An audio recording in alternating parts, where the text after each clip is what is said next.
Eita! Who's it? Howdy, y'all. Hi, and welcome to UNISA's Brand Consistency DVD. Quite the hello, wasn't it? Nice big greeting, trying to get everyone involved, really get you all up on your feet.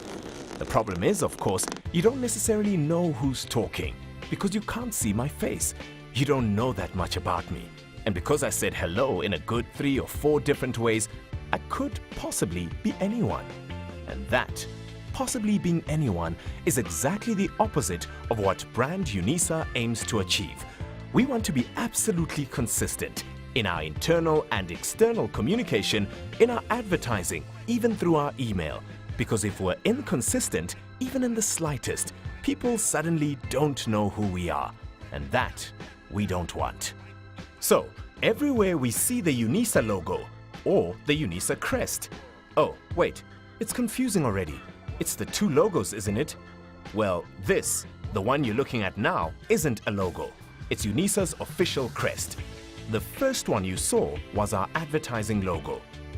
Okay, let's just stop. Take a step back here and get the whole picture.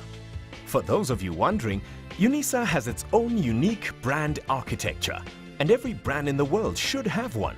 Ours looks a little like this. Starting at the very beginning, which is a very good place to start, we find the university itself represented by our crest. The crest is the most formal part of our corporate identity. It is used only for graduations, investitures, inaugurations, and other official university ceremonies and documentation.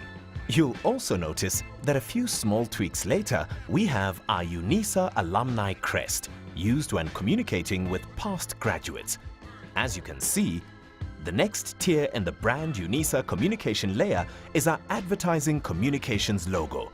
This logo is used on all, any guesses, advertising and promotional communication going out from the university and its colleges, regions, institutes and support services, etc. Okay, so now that we have an understanding of how UNISA's various parts fit together, let's take a look at the basics, things we use in our everyday life when we communicate using the UNISA brand. And remember, every time we communicate, we're communicating the UNISA brand. Because of this, our logo can never be distorted. But you'll be surprised how easily it can happen, or how often. So make sure you keep your eyes open for things like this, and this, or this, or this. Because if you see them, they're wrong. And if you can stop them from going out, you add to the consistency of UNISA's communication. Of course, using the logo correctly does the opposite and adds to the brand's consistency and maintains its integrity. One of the most basic parts of any brand's make is the typeface or font we use. Here you can see a few examples of UNISA ads. The font used here is DeLargo. It's our primary typeface and appears on all our external advertising and communication. But not all computers have the DeLargo typeface installed. So to ensure things are consistent, no matter where we send electronic communication, we use the Arial typeface for emails, documents, electronic invitations, etc. Just about anything that has otherwise not been specifically designed for us or that makes use of an official UNISA template. So let's chat about email signatures. Let's say you're a Springbok fan. Your colleague Mamo Tibedi, her daughter likes Mickey Mouse. Well, that's what she tells you. You all know it's really her who's the Mickey fanatic. Frank, now he's really big into fly fishing, and each of you wants your email signature to say something about you. Seems fair enough. But as you can see, there's really only one correct way to build your official UNISA email signature. So ask yourself, why would this be? Why would you be restricted from expressing yourselves in your own email signatures? Well, it may seem obvious, but when you send out emails from UNISA, you're communicating on behalf of UNISA. So this is what your signatures should look like. It's really not about being restricted in any way.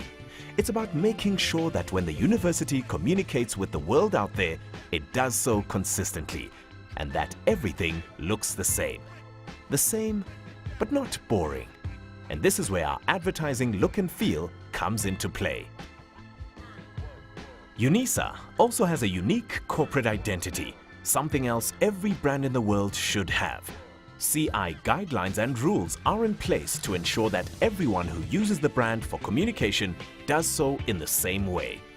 But early in 2012, the decision was taken to ensure that UNISA's corporate identity was being maximized in our advertising and promotions communication.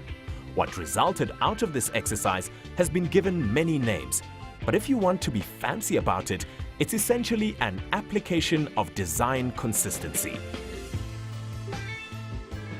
If you don't feel like being that fancy, let's just say it makes everything coming out of UNISA feel like part of the same family. This design consistency is really a kit of parts that helps us identify solutions and, in so doing, put the right communications tools in place for each application. Let's start with a few things we all should know. Each UNISA college has its own assigned color. Before things got all consistentized, there was no hard and fast rule as to how these colors were used. Now, however, things are a little more applied. Whereas before, we would in some instances have a white baseline with the college colors coming in the layout, the first question we now ask is, which college are we talking about? Let's say the answer is CHEMS, the College of Economic and Management Sciences. Then the baseline will be the first thing we know. The shape, the color and the advertising logo with the correct college name. The same is true for every college. The next question to ask is, which department is communicating? And this will appear as the first line on the layout. After this, the most prominent piece of information we have to communicate is, naturally, what we're communicating. What is our ad about? Why are we paying good money to get into this newspaper, magazine or ballet program? And this goes front and center. If there's more information to convey, which perhaps just adds a little more to the piece, there is space for it too. Then, pictures. We'll get to how to select images in a while, but this is more or less where yours should go. And last but not least, if we have to communicate more information or perhaps add another image to the layout, these are the places for them to go. Now, as you well know, there is an almost infinite number of possible headline, image and copy or content combinations, not to mention layout orientation and size possibilities to be considered. So the chances of yours looking anything like this are almost zero, especially considering this one contains nothing of relevance to anyone. And that's the key, relevance. When you're creating your ad, layout, brochure, poster, whatever, it's crucial to ensure that whatever you're putting out there is relevant to the people you want to talk to, especially when it comes to the images you choose. And speaking of images, let's talk about photography for a minute. Let's look at CHEMS again as an example. The college's main color is that bright baby blue. Yes, there's a Pantone, a CMYK and RGB breakdown for you Mac geeks, but I like to call it a bright baby blue. And let's imagine we're doing an ad for a new CHEMS course, Introduction to Forensic Accounting for Economists.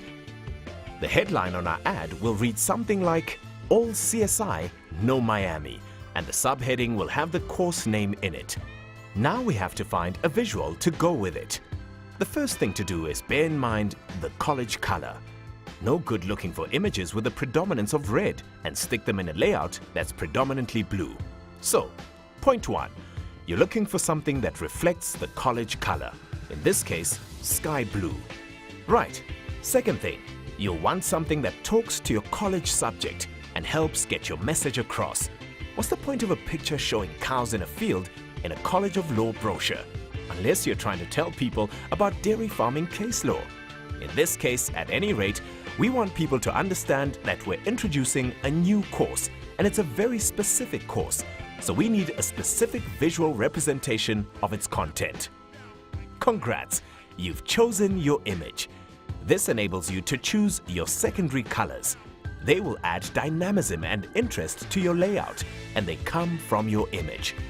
The rule of thumb is to choose up to 2 colors from your image that will complement your college color. These complementary or secondary colors can be used as shown in the flame and circle accent shapes in your layout. The image then pops into the layout and most of the work is done, really.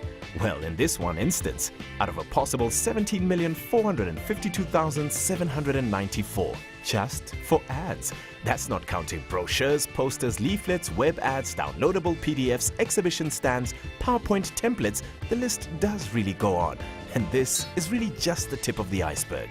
So, for more information or assistance with anything you've seen or heard, visit www.unisa.ac.za.